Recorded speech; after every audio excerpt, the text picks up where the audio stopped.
Our next mobilization is going to be great for anyone that experiences pain in the wrist or the forearm. So a lot of times this could be with lifting, but it could also be with people who are spending a lot of time at the keyboard, working at a desk.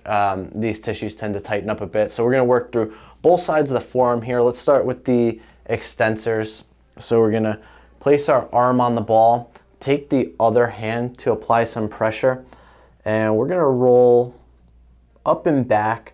Try to seek out any areas that feel tender there. You could use the double lacrosse ball like I have, or you could use a single and that would work just fine. Once you find an area that feels tight or restricted, you're going to maintain the pressure and just flex and extend the wrist to get an active release there.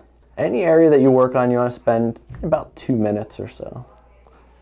And then we're going to flip the arm over, now going through the flexors. Again, rolling through the tissue, trying to find any spots that feel tight and restricted. Once we find one of those areas, we're going to maintain that pressure down and just flex and extend through the wrist.